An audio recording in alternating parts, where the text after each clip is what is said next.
HCAM programming is supported by our viewers, thank you, and by Golden Pond Assisted Living, honoring resident choice, dignity, and independence. Our health and wellness focus keeps residents active. Golden Pond, state-of-the-art senior housing and healthcare services. And by WPC Pest Control, a family-owned business for over 35 years. Owners Jim and Rebecca Mazzucchelli provide honesty, respect, and integrity, performing safe and effective pest control services. They service your home like it's their home.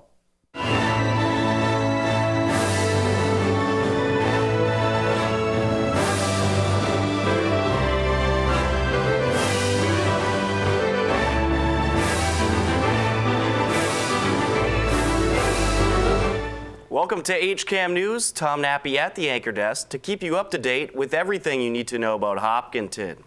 On this edition of HCAM News, the first registered female runner in Boston Marathon history visited Hopkinton.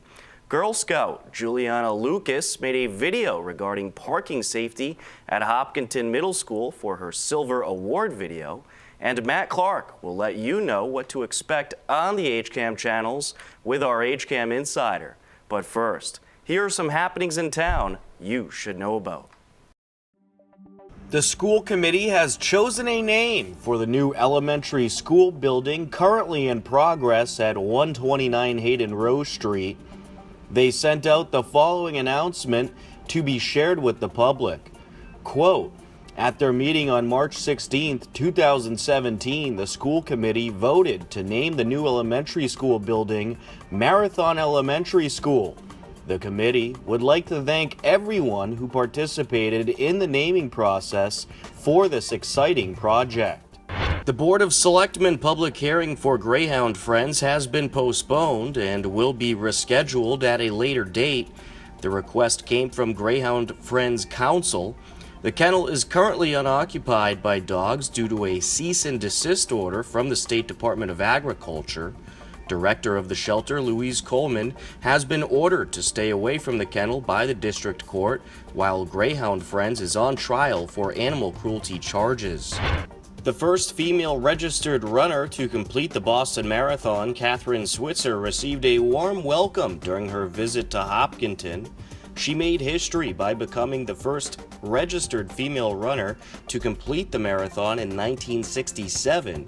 And to celebrate 50 years since the historic day, she is training to run the Boston Marathon once again this year.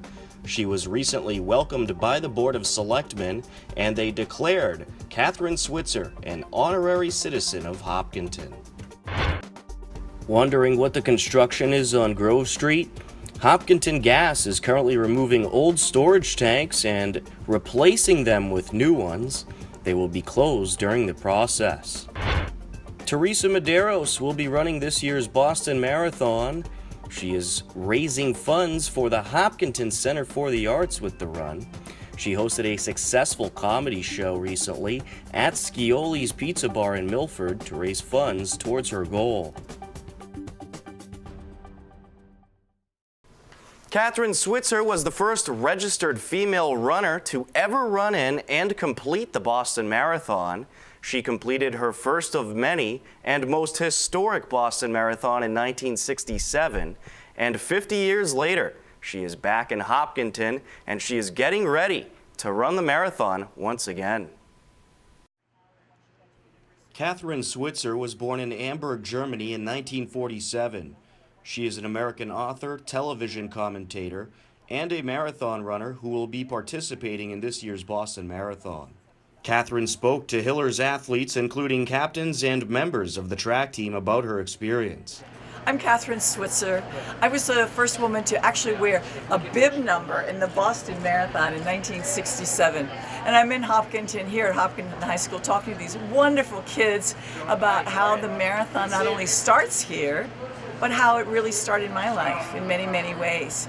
It inspired me when I ran that race to make a lot of change in women's sports, to help get the women's marathon into the Olympic Games, worked for WBZ for 37 years, and now here I am ready to run on April 17th for my 50th anniversary. Catherine Switzer is mostly known for being the first woman to run the Boston Marathon as a numbered entry, and her story is empowering women everywhere. She took part in the race in 1967 and registered as Kay Switzer despite a race official named Jacques Semple attempting to remove her from the race during the marathon. She finished it anyway and proved the many critics who thought a woman would not be able to finish a marathon wrong. Catherine went on to win the New York City Marathon in 1974 and placed second in the Boston Marathon in 1975. Catherine will be running this year in honor of the 50th anniversary of becoming the first registered female runner to complete the Boston Marathon. You know, my old bib number, 261, now has become 261 Fearless, a nonprofit foundation that I founded because people kept coming to me and saying, 261 makes me feel fearless. And what we have realized is that through running, women especially become empowered, transformed by the experience. And we want to take that experience out to them. And we are doing a series of global clubs. It's a global community of women. We are going wonderfully. We're growing fast, and we have 125 people on Marathon Monday who are going to be running with me to raise money thanks to the Boston Athletic Association Charity Bib Program for this foundation. On my 50th anniversary, I couldn't be happier than to have the support like this. And how's the training been going, getting ready for the big day? The training has been going really pretty good. You know, I'm a little stressed with the startup of a foundation. It's been hard. With 125 runners running with you, you get 125,000 challenges. But the training itself has been going great, and I'm here in Hopkinton also to run a little practice run and get myself up Heartbreak Hill and see what it feels like again after 50 years. All right, well, we wish you the very best of luck. Thank you so much for everything. I'm really delighted to be here. It's a fabulous community, and it's the best town in New England. As part of the many Boston Marathon festivities in Hopkinton leading up to the big day, she took some time to visit the place it all started, Hopkinton, Massachusetts. Hopkinton sweatshirt here. And I just want to thank you so much for coming today and sharing your story. It's very inspiring to me as a track captain, but to all the captains, especially to women in sports. So thank you for so much you've done for Hopkinton, for the Boston Marathon, for women's sports. Thank you so much. Thank you all.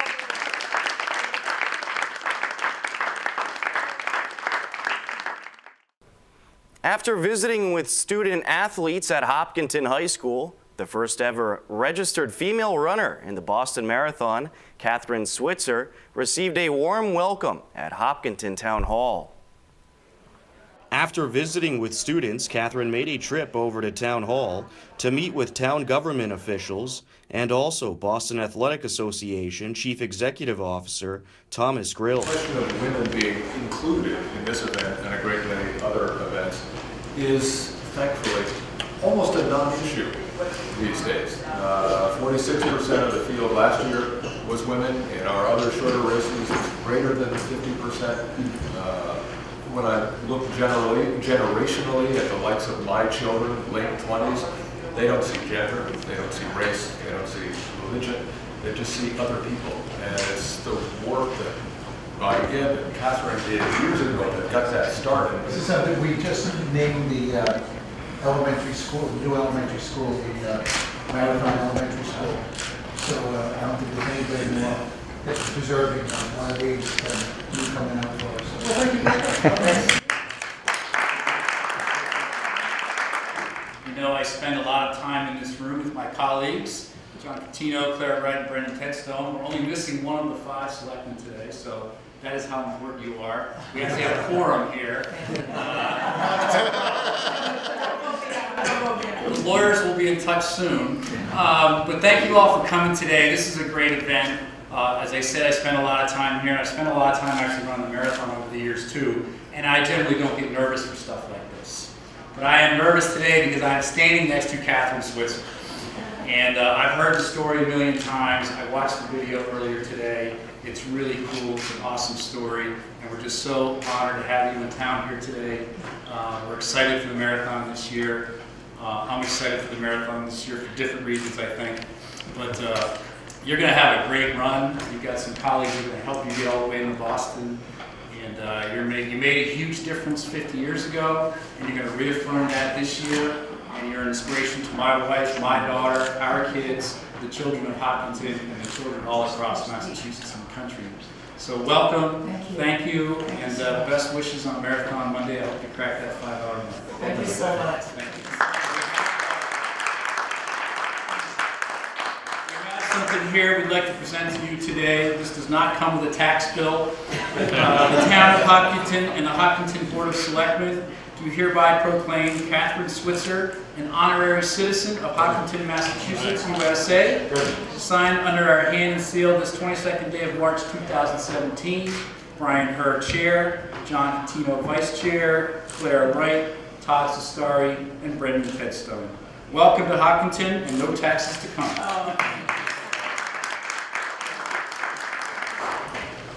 The Hopkinton Marathon Committee works hand in hand with the BAA to help coordinate the start of the marathon. But it's things like this that really are inspiring to so many of us, women, men, everybody, children, to have such an iconic, legendary runner that has really made a mark on women's running. It's just amazing what you've done over the years, Captain. And we are just so happy to have you here today to share this day, and I know you have a couple other things planned today, but we're just really, on behalf of the Hopkinton Marathon Committee, I know that you were fond of the All-Star Tear sign, so we have this shirt for you. Oh, okay.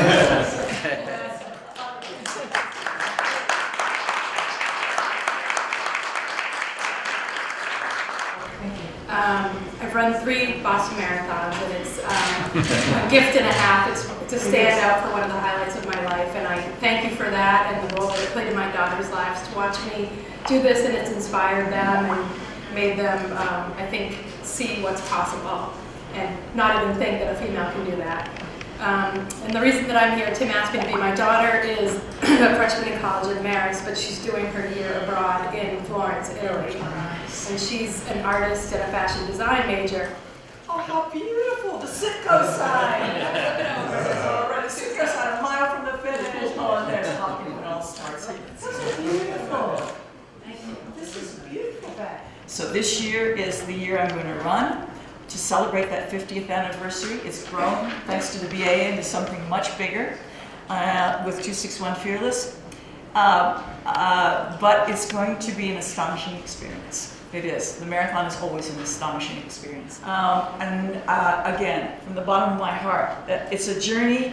The 261 journey, I probably won't see the fruition. This is the first time I've ever done a project I might not see the fruition of. Probably I won't see fruition of it in the hugest scope in my lifetime. Maybe I will, but what I have seen in my lifetime in the last 50 years, oh my God, it's just unbelievable. To go from that girl who the Fisher tried to throw out of the race to see this race almost 50-50, to see so many women empowered and joyful. And it began here with you guys, this town, making it happen. It's just been phenomenal. And the next 50 years, I am very, very optimistic about. I'm very optimistic. I think that this town will continue to change women's lives globally. And I think 261 is going to make it happen. Coming up next on HCAM News, I talked with Hopkinton Girl Scout Juliana Lucas about her Silver Award video, and Matt Clark will let you know what to expect on the HCAM channels with our HCAM Insider. You're tuned into HCAM News. Don't go anywhere. HCAM News is supported by our viewers and by Hopkinton Drug, located in this historic New England town since 1954. They are a multifaceted store dedicated to providing clients with an array of healthcare options. And by Webster First Federal Credit Union, providing financial products with attentive customer service to the local families and businesses of Hopkinton. Visit us at websterfirst.com. Hi, my name is Margie Wiggin, and I want to invite you to join me for my new show, Character Matters, on HCAM. We're going to talk about why do people choose the behavior that they choose? Why do they choose to be good? We're going to hear from people in history, we're going to hear from local heroes who make great choices, and we're going to hear from some puppets who talk about things they've seen, and they're going to say, "What? Did you see that?" "Yes, I did." Please join us. Have you ever considered texting and driving? If so, you should know the consequences. If caught texting and driving for the first time, you could get an $100 fine plus your license taken away for 60 days. The consequences only get worse the more you get caught. Even if you don't get caught, there could be serious effects.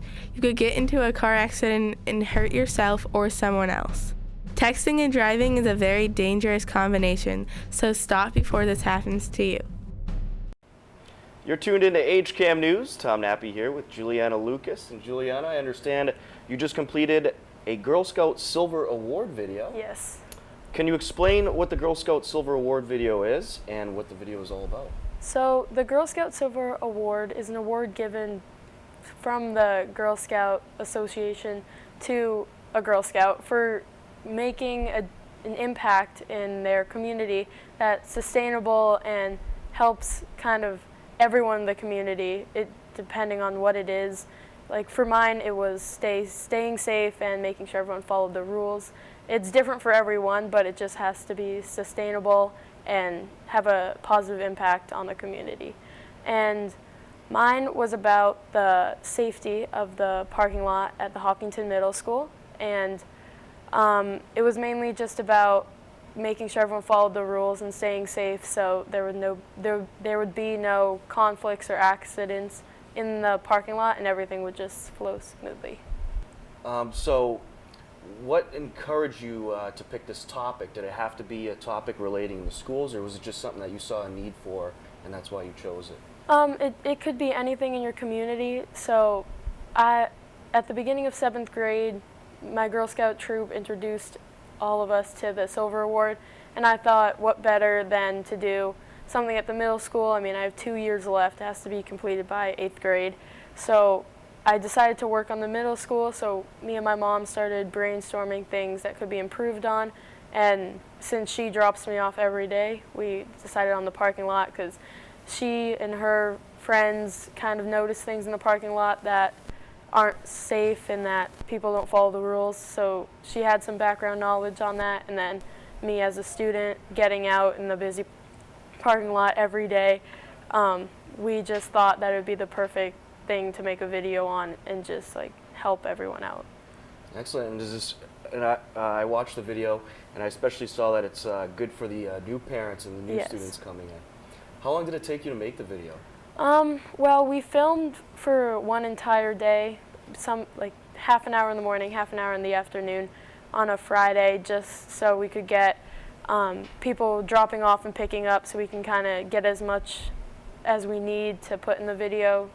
And that was probably back in the end of November or December, and since then we've been editing probably 2 or 3 times a week, and a couple weeks ago we just finished, so yeah, it took a couple months just to make sure it was perfect and everything flowed well, and then recently I gave it to the administration just for their final okay. So I'm going to give a wild guess here that editing was the longest part of the process. Oh yeah. I probably had 20 hours or more of editing, so yeah, it took the longest, but I mean, it's definitely worth it. It came out really well. Yeah, so. Absolutely. You did a great job. Thank you. Can you talk about the Girl Scout troop you're in and maybe some of the activities you have coming up, if you have anything you'd like to promote? Yeah, I'm in Girl Scout Troop 72975, and we've been together probably since 1st grade or kindergarten, so we're pretty close.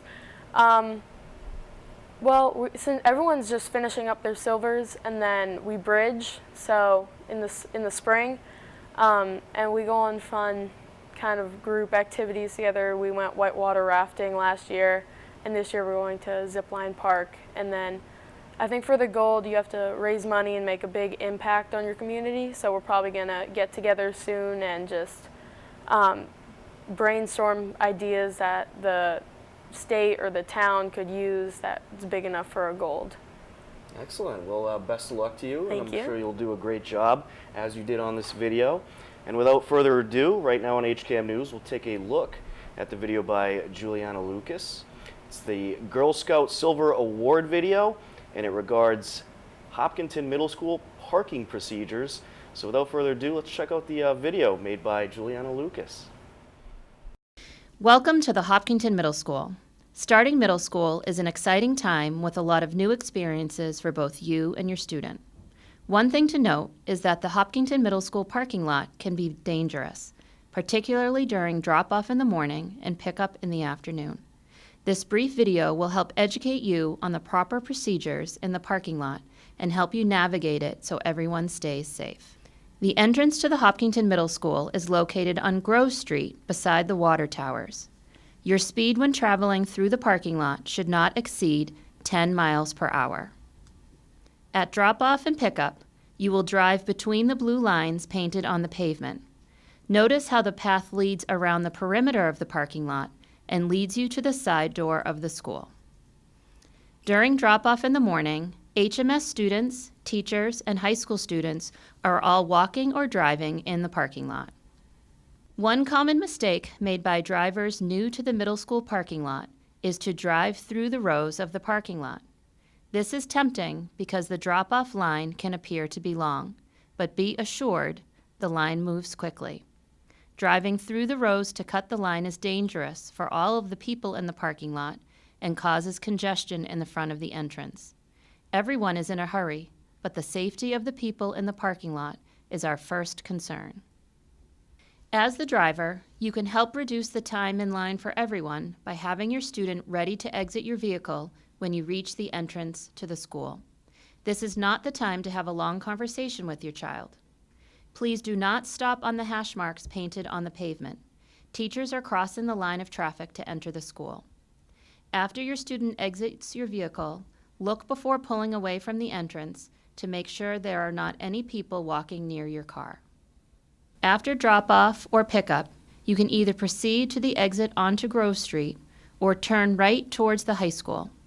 Be aware that this corner is particularly blind for both drivers and students walking in the area. There is a crosswalk by the corner of the middle school, and many students use it coming to school and walking home at the end of the day. You should make this turn slowly and cautiously. One of the biggest changes at the middle school is that students are dismissed without adult intervention. At the end of the school day, the first car waiting for a middle school student should proceed past the side door of the school and stop at the end of the blue lines. If there are cars in the queue, do not stop on the hash marks directly in front of the entrance to the school. Start the line again after the hash marks. This leaves the entranceway clear for people to safely cross the line of traffic into and out of the school. Again, never drive into the parking lot and cut ahead of the pickup line. There are parking lot monitors at the exit door at the end of the school day to help with the traffic flow and safety. Students should never run into the parking lot across the line of traffic.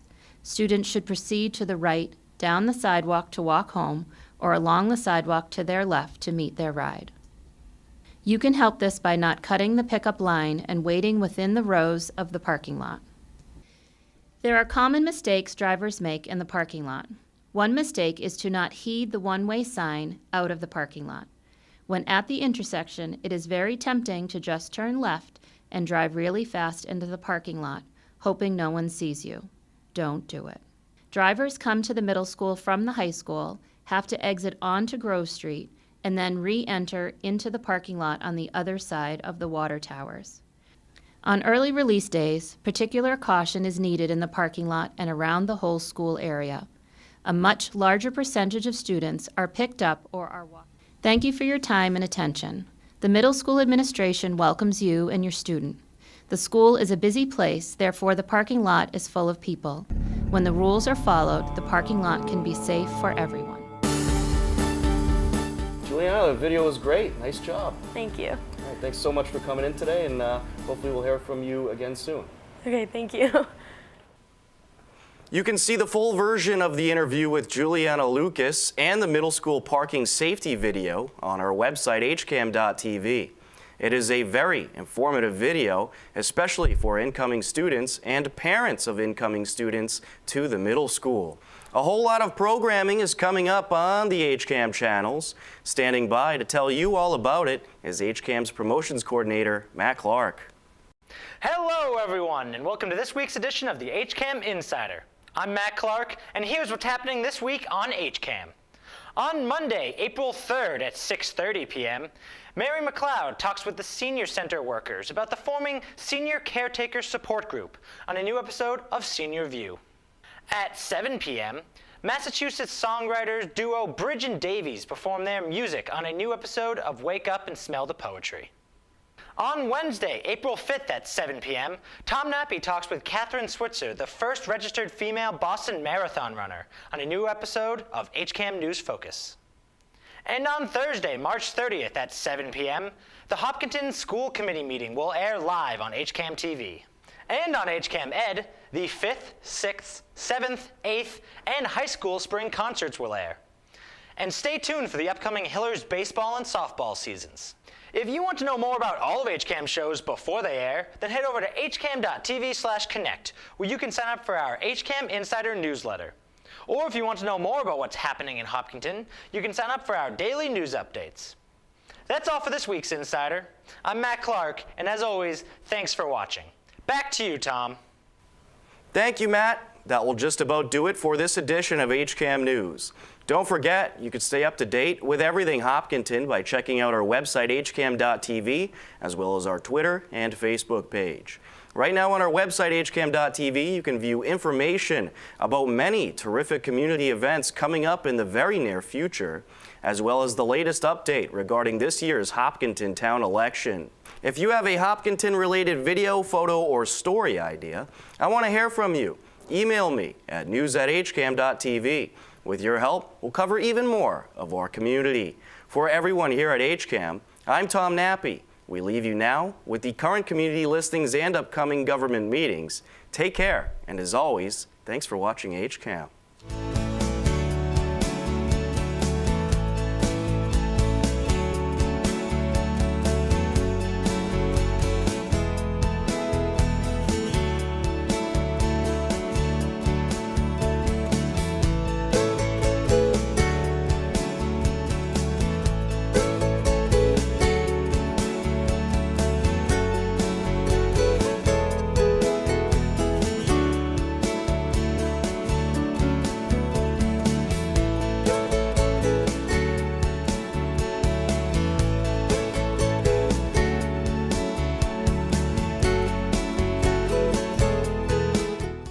HCAM is supported by our viewers and by Blackstone Valley Wealth Management, providing highly personalized financial planning, wealth management, and customized solutions through transparent, unbiased advice.